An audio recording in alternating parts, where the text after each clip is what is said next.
Welcome, everyone, to the Nerd Journey Podcast, episode number 69. We're joining you every week to talk IT career progression and bring you the advice we wish we'd been given earlier on in our careers. I'm your host, John White, at VJourneyman on Twitter, joined by my co-host, Nick Cordy, at NetworkNerd_. Hey, Nick, how's it going? Hey, John, I'm doing great. We are both pre-sales technical engineers with backgrounds in IT operations. We hope our career discussions will be vendor neutral, relevant across disciplines, and remain timeless. If you're enjoying our content, please drop us a positive review on Apple Podcasts or wherever you subscribe. And if you want to get in touch with us, tweet or DM at Nerd Journey. Ultimately, we're just two nerds on a journey. A journey to virtual enlightenment. So let's take a trip. Awesome. Great, Nick. Hey, let's talk about our topic today, jump straight into it, and that is working remotely. I think just a little bit of context, we're currently recording in early March of 2020, and, in the current events is news of the COVID-19 virus, and I think various events around the world are getting canceled, so no crowds over 1,000 people, and more and more offices are being told to work from home. And I think in that context, we decided one of the things that we wanted to do was talk a little bit about how to be successful when working remotely. Even there's just the use case like you and I, where we've worked on teams that were just, dispersed across, medium to large amounts of space, and it just didn't make sense to have everybody in a single office. So, there's a bunch of different cases out here, but that's the one that's kind of in the news right now. So we wanted to talk about how to be a successful worker while working remotely. Nice. You should say working remotely one more time in that sentence. We're actually working remotely right now. Does that do it? To the trifecta? Yeah, absolutely. I think that's I think we hit all three. Yeah, you and I actually remotely collaborate on this podcast, right? You're in the Dallas-Fort Worth area, and I'm in the San Francisco Bay Area. We've only ever sat and recorded together in the same room twice. So, yeah, that's, we've hopefully had some experience on that. And then, we've also worked, like I said, on remote teams for multiple years. We've also both been on-site in-person employees. And I kind of recently transitioned back to being an in-office guy. So, we've had varied experiences, and hopefully we can bring to bear some of our expertise and experiences and have some solid advice on how to be a remote worker. Sounds good. Some employers will actually let you work remotely, maybe one day a week or once every other week or something like that. I think we had a discussion where we heard of somebody who negotiated that, or maybe Amy Hervey, told us off mic about, that being a possible thing to negotiate. I don't remember exactly where we heard that, but it's something that can be baked into your career, whether or not, there happens to be a, virus that's going around. So with that in mind, let's get into it. What works? The first section, Nick, we called Be at Work. What does that mean? Well, you have to have the mindset that even though you are physically not at the office, that you are working. Like, it's time to do things for my job, my employer who pays the bills. If you don't have that mindset and take it seriously, then you're going to fail. Yeah, it's not a vacation day, right? You're working from home. That means that you are working from home or working remotely, right? So you maybe aren't at home, but you maybe go to a coffee shop and work there if that's where you're successful at doing that. But you are working remotely, not taking a day off. That's a really good point. Yeah, it's not to be taken lightly for sure. Yeah. So I think one of the kind of classic pieces of advice here is to create a space for your work. Some people work on a kitchen table or a dining room table. I think if that works for them in that moment, that's probably fine. Um, my recommendation would be to create a partitioned off separate space. And you can even create that with like some room dividers, just a corner of a living room, for example. The room dividers can be super temporary and they don't need to be super expensive, but it just creates a separate physical space. So you can, think of it as being at work. The physical barrier sometimes, creates that psychological um, room for you to act as if you are at work. Right. And just like you have a physical workspace, don't forget about the digital workspace, John. Oh, okay, yeah. Like that's up to the individual person, right? To have that digital workspace. Couldn't help it. But Right. one thing I will say is arrange the things you're going to use for work, this area where you're going to work in an ergonomically pleasing way so that you don't end up with carpal tunnel or some kind of back or neck strain because it's not an ideal Yeah, area. totally agree. Um, Also, hours. Like that's something that I think I've kind of dropped before, talk about before, but maybe you can talk about your experience of trying to create normal work hours when working remotely. Yeah, I think I just kind of fell into it, and if you're working closely with someone, then you may just adapt yourself to their schedule. Hmm. Maybe they don't get started until 9 o'clock. So you adjust your schedule to get started then, and they work a little bit later, like a 6 p.m. or 7 p.m. in some cases. So, but I think to start with, to give you a standard, you really need to go into it with a mindset of, okay, I'm going to at least work, 7:30 to 5 with a built-in break there. And I can, once I get in the habit, I might be able to flex up or down easily to adjust when needed. But if you don't start building the habit of creating a set time that you're going to work, Hmm. then again you're gonna fail. And I like the idea of building in a lunch break. Like at some point, I am going to stop. I'm going to walk away from my work area and I'm going to eat lunch. I'm not going to eat at my desk. I'm going to go to the kitchen. In my case, if I'm home, I'm going to eat in there, separate and apart from the workspace, right? Yep. I think that's an important thing. You see people in the office a lot of times they'll eat at their desk or even when they work from home, eat at their desk, even if it's just 15 minutes. Take a second, put put the work aside for just a little bit, even if all you do is let your mind wander and just take time to eat and actually digest your food. It's a psychological break, and I think Yeah. it promotes like actually more effective work, right? If you're 100% engaged in working, while you eat, like you're probably not going to be eating mindfully, and you probably won't be working like your full capacity, right? And you don't give yourself a break, which I think we both know when you like give yourself a break from thinking intensely about something, that actually can help you recharge that battery to then get back to it and be more effective at it. So I really like that idea.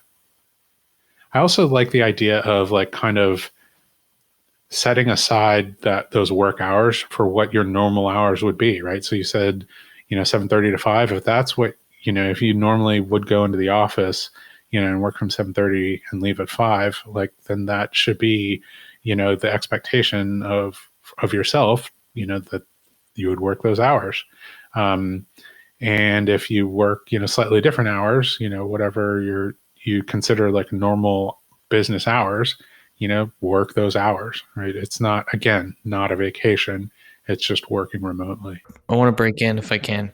I think that that's especially important if you have a family and you have small children, wife that stays home, spouse that stays home.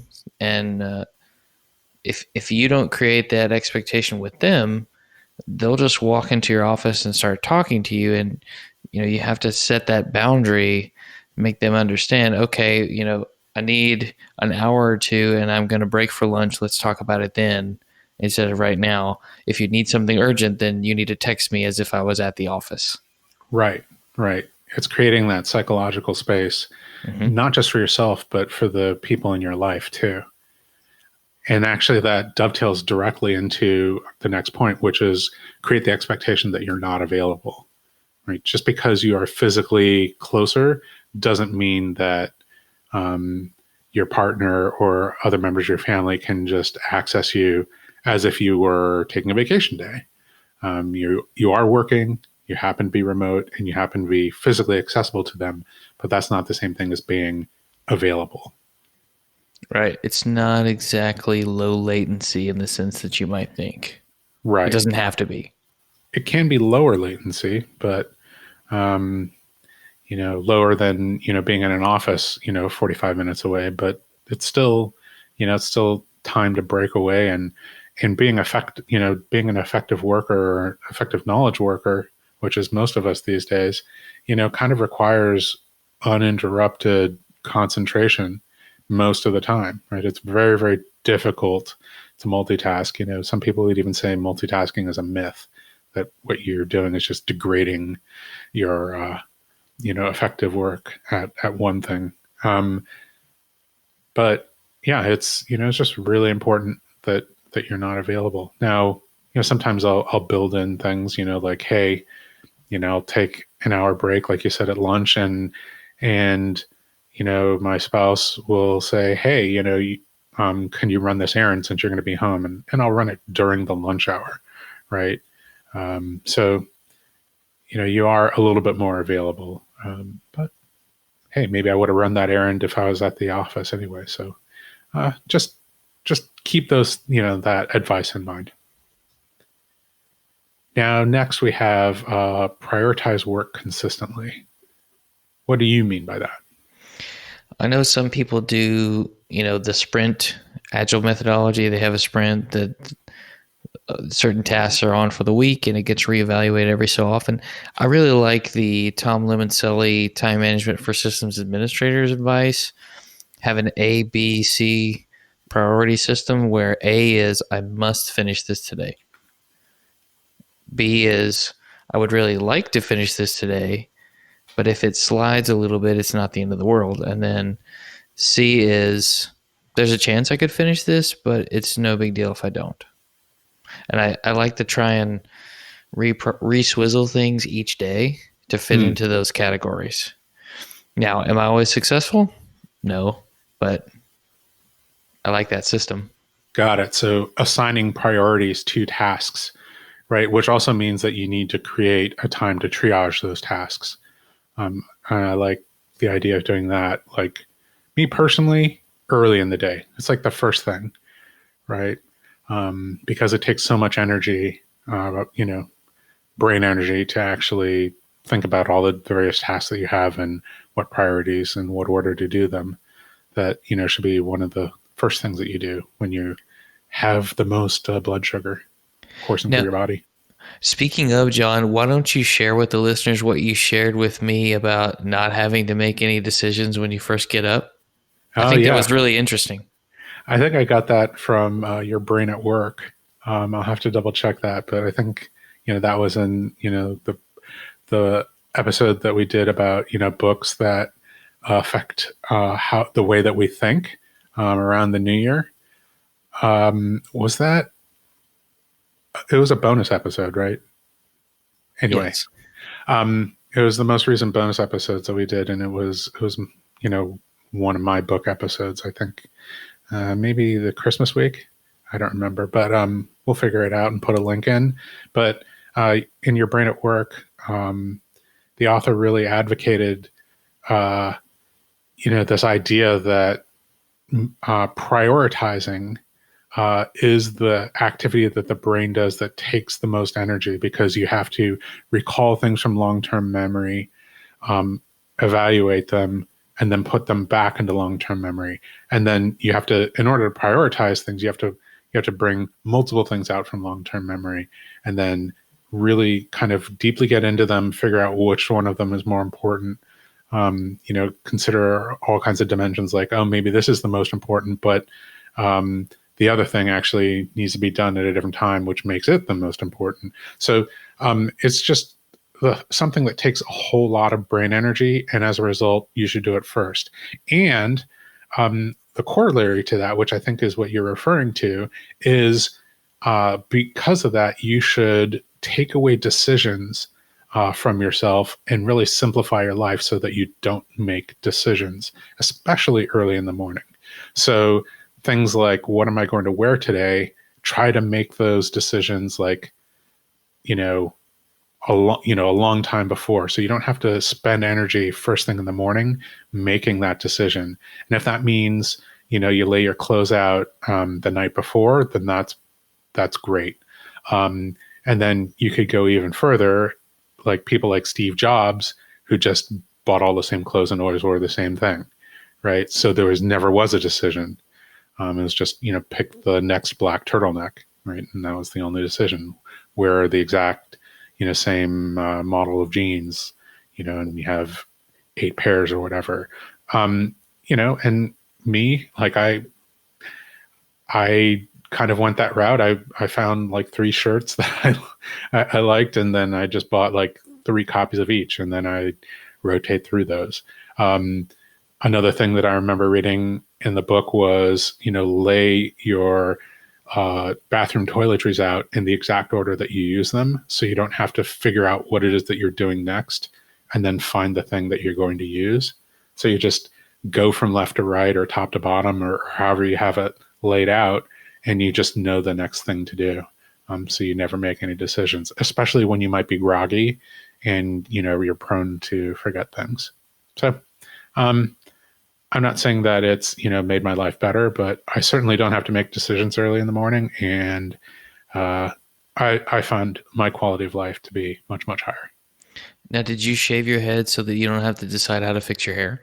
That's actually you're joking about it, but it definitely was something Seriously? that I considered. Yeah, I was like, Wow. oh, it's definitely easier. No, it was a side effect, but not the reason. The true reason behind that is vanity. Ah, I see. Figures. All right. And then I think you wanted to make sure that we talk about making sure that we build in time to move, right? Yeah. I mean, if you are at an office, it is highly likely that you're going to get up and use the restroom at some point. You're going to get up and get something to drink, I hope, at some point, so that you stay hydrated and can focus. But when you're in your house, it's not as big as the office. So it may not be as far of a walk to where you would normally go, even if you only do that 4 times a day, let's just say. Mm-hmm. So if you have stairs, it might be a good idea to go to the bathroom upstairs, Mm. just to get some extra activity, because if you're not careful, you will gain weight. I promise you, it will happen. But we know that movement stimulates brain activity. So if you're Mm. completely stuck on something and you've hit a block, get up and walk around. Even if you go for a 10-minute walk outside, it can help. Let your Yeah, mind wander a little bit. Again, another little break in the action to help you refocus when you come back. absolutely. Which is like a completely reasonable thing that we tend to do at work, right? It's like, okay, I'm stuck. I'm going to go talk to one of my coworkers for 2 minutes, and then I'm going to walk over here, and then I'm going to check this thing out. And then by the time I circled back to my desk, 10 minutes have gone by, and I'm kind of refreshed, right? So, Absolutely. completely reasonable to do that, when you're working remotely as well. Good book on this. It's not all about getting up and moving, but Brain Rules by John Medina or Mhm. Medina. He mentioned that and how activity absolutely stimulates brain activity, or movement does. Makes sense. Makes sense. All right. Next, like major topic that we wanted to hit on, and this is something that like I've found pretty effective. Camera on. Um, Towards the end of my career at VMware, the sales manager uh, of the team that I was kind of covering decided that it would be very helpful to have like a Friday afternoon meeting of the entire team where everybody had their camera on, and it was very refreshing. It definitely made us a little bit more present. We all chimed in a little bit more. Very cool. Um, Now that I've moved over to Google, the culture there is camera on, and they say that up front while you're being onboarded. Hey, we have a camera on culture here, so you know, just expect that. If you don't have your camera on during a meeting, it's kind of weird. And that's just a cultural thing that's going on there. So um, it drives like different behavior, right? First of all, the idea that you could have like a 9 a.m. meeting and you roll out of bed at 8:55 and just put on, like a t-shirt, a ratty t-shirt, and jump on the call, like that goes out the window. You have to wake up, you have to take a shower, you have to dress professionally, um, whatever that means in your industry, and then get on camera. And people are going to treat you, the exact same way as if you were on camera from the office, right? It's just, it's no different. So I found that very, very helpful in my experience. I don't know, like Nick, how often are you on camera in meetings? Probably not that often. Now that you mention it, not sure why I don't do it more. It's a cultural norm, is what I found. So, do you ever just get up and you're running late, you put on a dress shirt, but leave your sweatpants on and hope you don't have to stand up during the meeting? I mean, no, because like when I'm in the office, like it just like that would look bad, right? It's like, oh, you mean if I was staying home? In the office, that would just be funny, and I hope someone takes a picture. If you work with John and you heard this podcast, please take a picture and tweet it to Nerd Journey. John in sweatpants with apparently a couch by his desk that he got up from. And then wait, you said I had to put on a dress shirt, so I'm taking my dress shirt off at the office. This is a weirder and weirder situation. Yeah, so we're not going to think about that too much, but yeah, I have worked from home occasionally, and it it just you get in the habit, right? Your camera's going to be on for every meeting, and that drives your behavior accordingly. So if I'm not going into the office, I certainly don't have that hour commute, or however long it is. So I have a little bit more freedom to wake up a little bit later and start, jump in the shower a little bit later, but I'm still going to be on camera. So it still, you know, drives all the, regular morning um, shower and shave and brush teeth and all those kinds of things. So But I think it drives hygiene. yeah, it's good. There's an idea that I've heard of that I actually haven't done, which is to have um, camera on work buddies. So I've actually seen it and seen other people doing this, where the team that they're working with will all join the same meeting, and they're not necessarily working on the same thing, but they're on camera with each other and then working at their desks. So if you kind of had your desks in a circle and you were all facing each other, it'd be the same effect. Like you could look up and look at all your other, coworkers, and you could, talk to them, on mic. Now, people, if they needed to concentrate, they wouldn't have their, headphones in or something like that. And, they could even turn the camera off. They really wanted to make sure that, they weren't interrupted, but they would still be joined in the meeting, which I thought was a really cool idea. So something to think about, and of course you drop out of that meeting and join a different meeting if you're on that meeting. But the kind of default was to join your coworkers in a collaborative space, and hold each other accountable to, being at work. Right. So just something to think about. It does drive like another kind of larger topic though, and that is team communication, right? When you're working remotely from your teammates, um, you kind of lose out on the kind of organic interaction that you would have if you were working in the same office space, where you bump into each other at the water cooler, or you happen to be in the lunchroom at the same time and you say, hey, what are you working on? Hey, do you have any ideas on how you do something like this? All that organic interaction kind of goes away.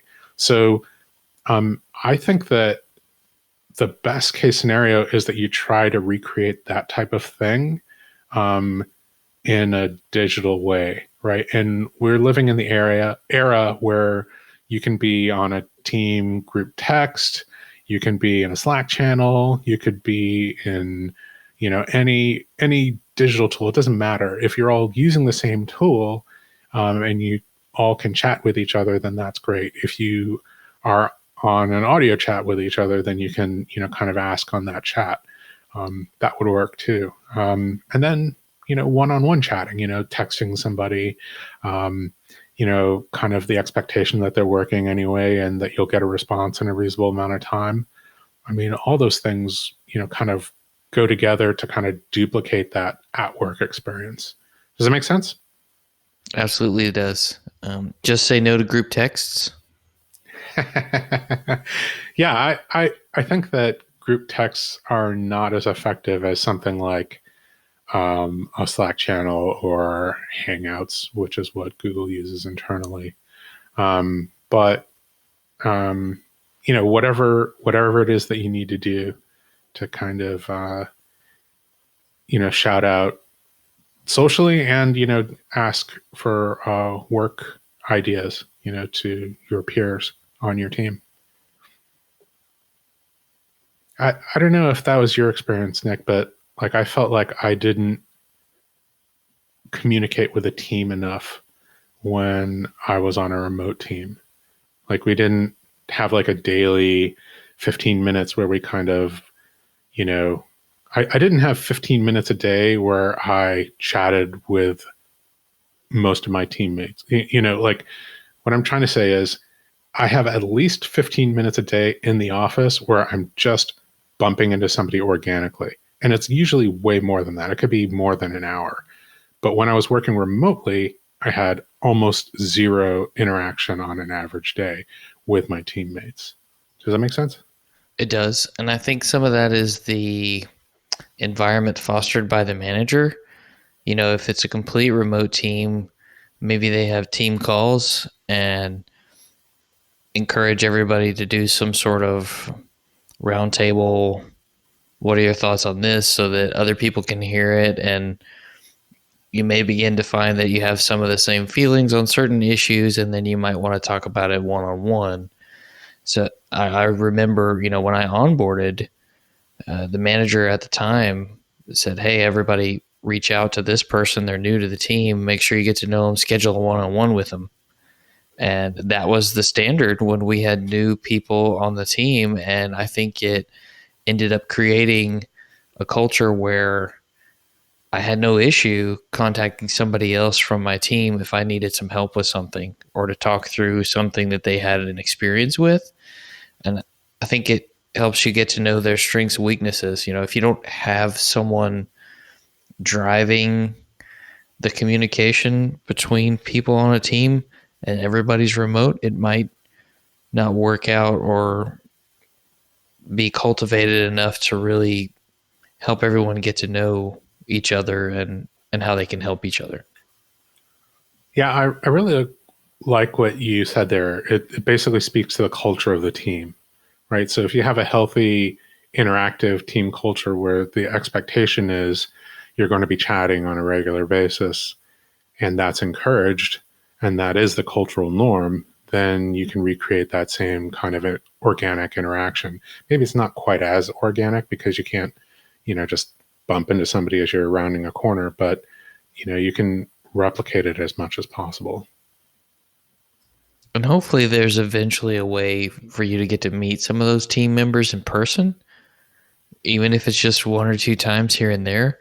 I think that just establishes an even greater relationship because you've talked to them so many times. You finally meet them in person, and the collaboration gets even better. Yeah. Yeah. Ideally. Right. Yeah. Right. All right. And then I think uh, just one final piece of advice here before we get out of here is documenting your work. Um, I found this effective as a form of self accountability. It's sometimes too easy to sit down and work and work and work, and then you look up and it's time to stop working, and you think to yourself, "What's the day?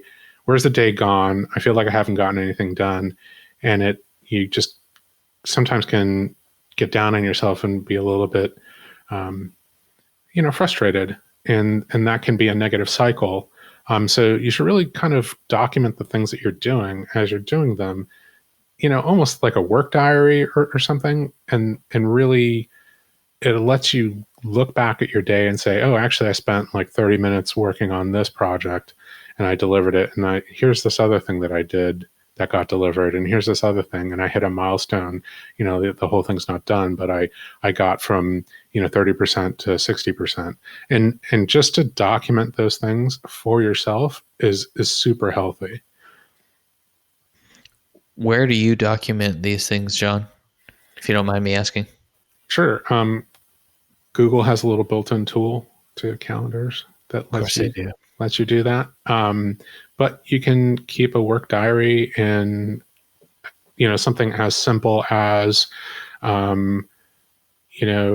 Microsoft Word or Office Docs or, OneNote or Evernote or, whatever, note-taking tool that you do in whatever structure that you use. It can be as simple as a, text doc, right? It's like, did this thing today, did this thing today, did this thing today, just, a reminder of the things that you do. And, by the way, this can be super helpful.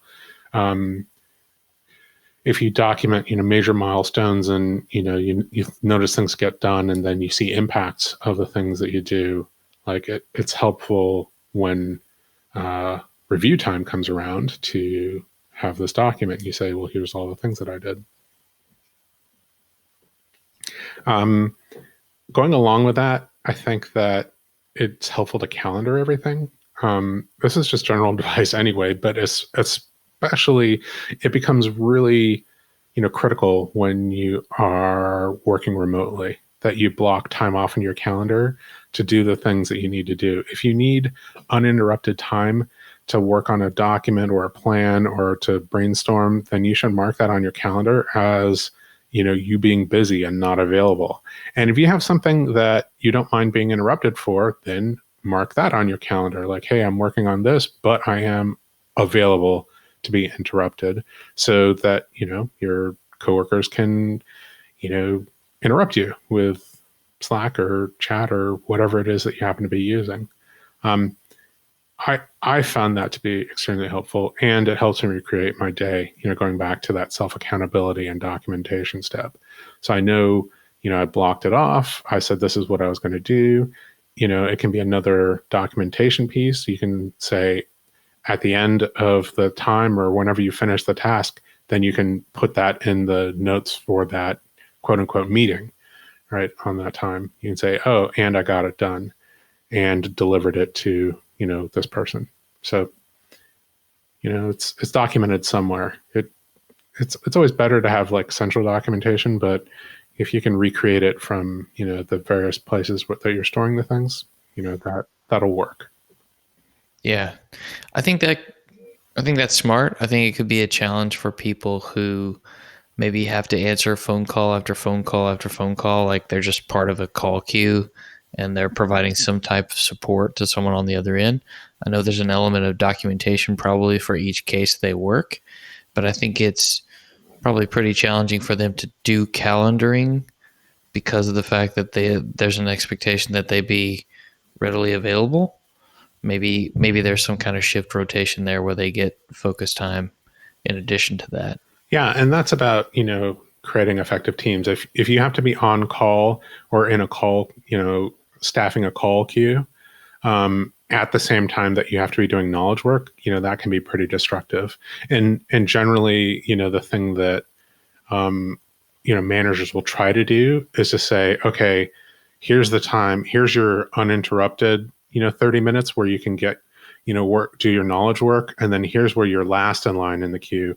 And here's where you're second to last in line in the queue. And here's where, and so on and so forth. So you get, further and further ahead in the queue, and then you're taking more and more of the calls. But even if you're in a 2-person team, to say like, no, this person is the filter and is taking the calls, and this person is doing uninterrupted work, and then alternating between those two roles on every, hour or, 40 minutes or whatever is effective. I mean, that's really important, so that at least one of the people on the team can get uninterrupted knowledge work done, and the other person is in kind of interruptible mode, right? One thing I was going to say on your previous point that just came to me about the self-accountability helps with performance review, but it also helps you with accomplishments that you can put on LinkedIn, your resume that you've tracked. Obviously you'd have to aggregate the things that you had tracked in your daily work when you get to those big milestones, but it's a nice place to go look every so often. Maybe it's quarterly, that you can go and update your resume and LinkedIn with. Yeah, absolutely. And what is an interview except a different form of performance review, right? So it's always important to keep that resume up to date. Maybe you're applying for a job internally, if you work at a large enough company, or maybe you're applying for a promotion type of job and you need to be able to point to, accomplishments and impacts that you've had. So, all those things are options. So always important. Anything else, Nick, before we get out of here? No, I think that's all. Just a reminder that we want people to subscribe and give us a positive review on Apple Podcasts or wherever you're listening.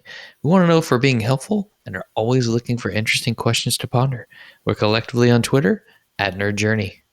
All right, farewell, listeners, and tune in next time as the journey continues. I'm John White at BJourneyman for Nick Cordy at Network Nerd _ signing off. Adios. No longer working remotely.